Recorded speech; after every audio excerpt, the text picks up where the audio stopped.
Welcome to the market money magnet guys. आज यहाँ इस वीडियो में हम बात करने वाले हैं एक छुपा रुस्तम स्टॉक के बारे में। ये छुपा रुस्तम मैं इसलिए बोल रही हूँ कि ये चुपचाप बढ़ रहा है। ये अपना कंटिन्यूसली हर रोज़ कुछ ना कुछ ग्रोथ दिखा रहा है, लेकिन सबकी आंखों से बचा हुआ है। तो हम आज जानेंगे इसी स्टॉक के बारे में, स्टडी करेंगे, पूरी रिसर्च करेंगे कि ये छुपा रुस्तम स्टॉक है कौन सा और इसके कंटिन्यूस ग्रोथ के पीछे का रीज़न क्या है कि अब भी ये स्टॉक में बाइंग अपॉर्चुनिटी हमारे लिए बन सकती है या नहीं। आज भी ये स्टॉक करीबन 5% की तेज़ी में है और पिछले एक महीने की बात करें तो 21% तक के रिटर्न्स ये एक महीने में ऑलरेडी बनाकर दे चुका है। तो चलिए देखते हैं। सबसे पहले तो फंडामेंटल्स की, स्टॉक के फंडामेंटल्स कैसे हैं, स्टॉक कैसा है और इस ज़बरदस्त तेज़ी के पीछे का रीज़न क्या है, और अंत में ये भी जानेंगे क्या इस चलती हुई ट्रेंड से दूर रहना है या इसमें सवार होना है। सबसे पहले आप यहाँ पे देख सकते हैं आज एक दिन में ये स्टॉक करीबन 5.5% से ज़्यादा के तेज़ी में है, जो कि 6% के आसपास भी देखने को मिल रहा है। आप देख सकते हैं करंटली 6.22% है। 5 दिनों में ये 18% की तेज़ी में देखने को मिला। वहीं पे एक महीने की बात कर ले तो 22% के आसपास की तेज़ी में ये स्टॉक हमें देखने को मिल रहा है। अगर हम फंडामेंटल्स की बात कर ले तो सबसे पहले आप मार्केट कैप देख सकते हैं 10,700 करोड़ का मार्केट कैप है। स्टॉक प्राइस 112 रुपीज़ के आसपास है। डिविडेंड टिल 2.13% का है, कंसिस्टेंट डिविडेंड पेइंग स्टॉक है। स्टॉक पीई जो है 38.5 का है। आरओसीई 2.75 का देखने को मिल रहा है और आरओई 2.40 का देखने को मिल रहा है। अर्निंग पर शेयर 2.82 का देखने को मिल रहा है। वहीं पे कंपनी पे डेप जो है 265 करोड़ का है, जो कि 0.02% का डेप हमें डेप टू इक्विटी रेशो देखने को मिलता है, यानी वर्चुअली डेप फ्री कंपनी है, ये हम बोल सकते हैं। करंट असेट 12,016 करोड़ के है और इन्वेंट्री 6,512 करोड़। पेट्रोस के स्कोर के हिसाब से लॉन्ग टर्म के लिए स्टॉक फिट बैठता हुआ हमें देखने को मिलता है। प्रॉफिट एंड लॉस अकाउंट की बात कर ले तो सेल्स जो है 8,637 करोड़, देन 8,294 करोड़ एंड 8,099 करोड़ के देखने को मिल रहा है। हम ये बोल सकते हैं ये 3 क्वार्टर में जो इनका सेल है ये थोड़ा कम हुआ है और फिर भी ये स्टॉक करीबन आज 6% के तेज़ी में है। उसका रीज़न भी हम जानेंगे, स्टे ट्यून। एक्सपेंसेस यहाँ पे बढ़ रहे कंपनी के। वहीं पे नेट प्रॉफिट की बात करें तो नेट प्रॉफिट में भी 48 करोड़, 141 करोड़, 680 करोड़ एंड 271 करोड़ के हमें नेट प्रॉफिट देखने को मिल रहा है। फ्लक्चुएशन है, कम है, लेकिन कंसिस्टेंट पॉजिटिव में प्रॉफिट है। अर्निंग पर शेयर की बात करें तो 1.47, 7.07 एंड 2.82 का अर्निंग पर शेयर है। डिविडेंड टिल्ड जो है 71% तक का देखने को मिल रहा है, 34, 71, 68 कंसिस्टेंट डिविडेंड पेइंग स्टॉक ये देखने को मिलता है। वहीं पे बैलेंस शीट की अगर हम बात कर ले तो बैलेंस शीट में रिजर्व्स आप देख सकते हैं कंटिन्यूसली ग्रोइंग है। 10,777 करोड़, 11,437 करोड़, 11,634 करोड़। रिजर्व्स जो है कंटिन्यूसली बढ़ रहा है। बोरोइंग भी कंपनी पे स्लाइटली बढ़ रहा है, बट बहुत कम बोरोइंग यहाँ पे देखने को मिलता है। असेट्स भी टोटल कंटिन्यूसली यहाँ पे कंपनी के हमें बढ़ते हुए नजर आते हैं।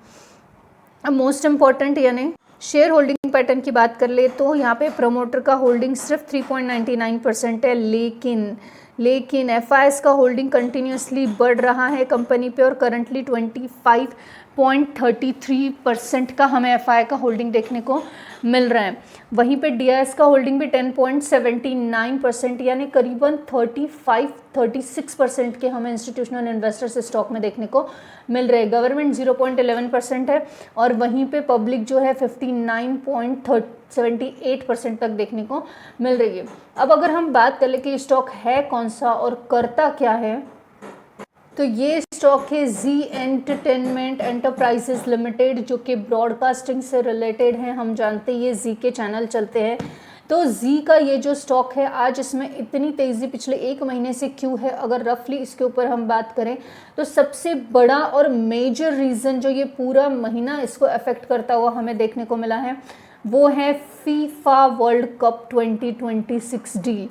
अब यहाँ पे जो है 35 मिलियन की डील हुई है एस्टिमेटली, और जी जो है इसने ब्रॉडकास्ट राइट फीफा के वर्ल्ड कप इन इंडिया के गेन कर लिए, यानी इंडिया में जो वर्ल्ड कप का टेलीकास्ट होगा ये जी से होने वाला है। और सिर्फ इतना ही नहीं कि एक साल का नहीं कि 2026 में सिर्फ ये होगा, ऐसा नहीं है। 2034 तक के सारे इवेंट ये कवर करेगा। जी हाँ, यानी आने वाले करीबन 8 सालों के जितने इवेंट्स होंगे फीफा के, वर्ल्ड कप के, वो सारे इवेंट ये कवर करेगा। कौन सा? जी। अब जी जो है ये इस वजह से स्टॉक हमें इमीडिएटली जो है ये न्यूज़ के बाद ही रेल करता हुआ देखने को मिला। अब मार्केट को ये क्यों पसंद आया? तो एक तो एंट्री है स्पोर्ट्स ब्रॉडकास्टिंग में इसकी, दूसरी तो हाई ग्रोथ सेगमेंट है। ये हम जानते ही है कि जो वर्ल्ड कप का ब्रॉडकास्ट होता है इसके लिए बहुत लोग क्रेजीली अवेलेबल होते हैं। और जो Z5 OTT सब्सक्रिप्शन है प्लस एड रेवेन्यू ये भी मिलेगा इससे कंपनी को।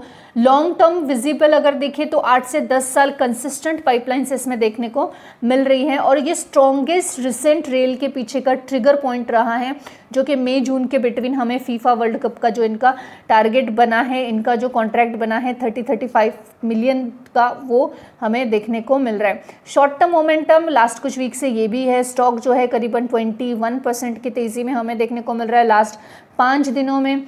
और उसके साथ साथ जो पॉजिटिव सेंटीमेंट्स है, न्यूज़ फ्लो है, स्पेकुलेशन है, पोजिशनल बिल्डिंग है इंस्टीट्यूशंस की, ये सब हमें इसमें देखने को मिल रही है।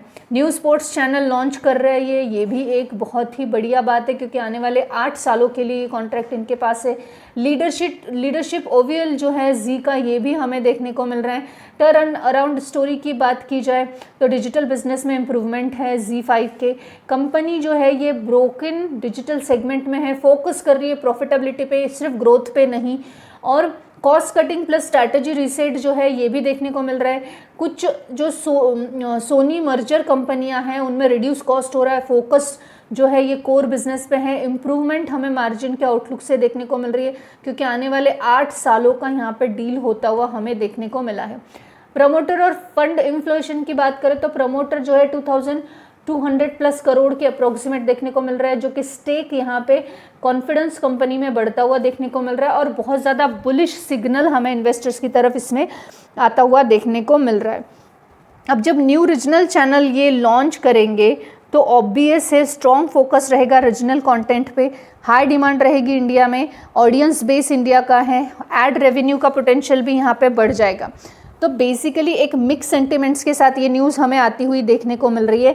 लेकिन एक चीज़ याद रखिए, कुछ नेगेटिव न्यूज़ भी है, जैसे कि सेबी ने नोटिस किया है गवर्नेंस इश्यूज़ पे जी के, लीगल फाइट्स चल रही है रिलायंस और डिज्नी के साथ जी की, और वीक रिसेंट अर्निंग लॉसेस भी देखने को मिल रहे हैं। तो रेल जो है ये सेंटीमेंट ड्रिवन है, प्लस फ्यूचर एक्सपेक्टेशन है, करंट प्रॉफिट के हिसाब से नहीं है।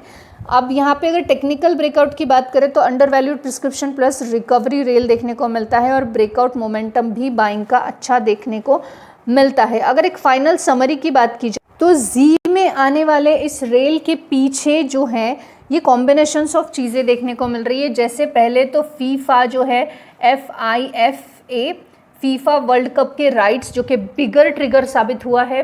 टर्न अराउंड स्टोरी जो है डिजिटल प्लस कॉस्ट कंट्रोल की है, सेकेंड ये रहा है। थर्ड, प्रोमोटर का कॉन्फिडेंस जो है फंड इन्फ्लेशन को लेके ये बहुत अच्छा है। एक्सपेंशन की स्ट्रैटेजी चल रही है फोर्थ, यानी जो कि रीजनल प्लस OTT पे भी देखने को मिल रही है, और मोमेंटम बाइंग भी यहाँ पे देखने को मिल रही है।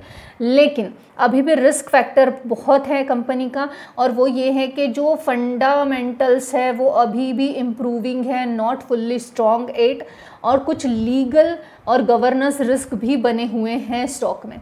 तो ये जो रेल है ये न्यूज़ प्लस सेंटिमेंट ड्रिवन था, नॉट प्योरली फंडामेंटल्स।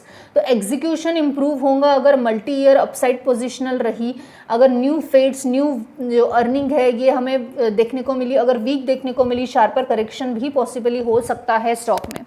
तो बेसिकली आने वाले 2026 से 2034 तक के जो फीफा का कॉन्ट्रैक्ट यहाँ पे 30 to 35 मिलियन का साइन हुआ है, उसके चलते जी में कंटिन्यूसली रेल देखने को मिल रहा है। अब यहाँ पे ये स्टॉक बाइंग की अपॉर्चुनिटी बनाता है या नहीं, अगर इस बारे में सोचा जाए तो आपको कुछ चीज़ें खुद सोचनी है। एक तो वर्ल्ड कप का अगर ब्रॉडकास्ट इस चैनल से होगा तो ऑब्वियसली इनके पास रेवेन्यू जनरेट होगा, इनके पास राइट है करीबन 8 सालों के आने वाले, 8 से 10 सालों के। तो ऑब्वियसली 8 से 10 सालों के लिए इनके पास काम आ गया है, यानी रेवेन्यू आएगा, ऐड के थ्रू रेवेन्यू आएगा। और इंडिया में वर्ल्ड कप को लेके जो क्रेज़ है, जो OTT चैनल्स पर या बाकी प्लेटफॉर्म्स पर भी ये कनेक्ट करेंगे, उनको भी वो जो वर्ल्ड कप का लाइव टेलीकास्ट है वो शेयर करेंगे विद द रेवेन्यू, तो ऑब्वियसली इनका प्रॉफिट जनरेट हो सकता है और इनके पास रेवेन्यू बढ़ सकता है। तो हो सकता है कि आने वाले समय में थोड़ी सी स्टेबिलिटी या फंडामेंटल्स में इंप्रूवमेंट देखने को मिले। अगर आप इस स्टॉक को स्टडी कर रहे हो तो आपको ये डेफिनेटली करना चाहिए, इस पर फोकस रखिए कि इसका सेल्स कितना बढ़ रहा है, रेवेन्यू कितना बढ़ रहा है। अगर आपने अभी एक छोटा सा अमाउंट, बिल्कुल छोटा सा, जितना आप बिल्कुल कपड़ों में या खाने में खर्च कर देते हो बाहर जाकर, उतना अमाउंट आप इसमें लगा कर देख सकते हो कि ये किस तरह परफॉर्म कर रहा है। आने वाले 1 साल में या 2 सालों में आपको समझ में आ जाएगा। 1 साल भी आप इसको अगर गौर करेंगे, वॉच रखेंगे, तो समझ में आ जाएगा कि इसका इंप्रूवमेंट है या नहीं।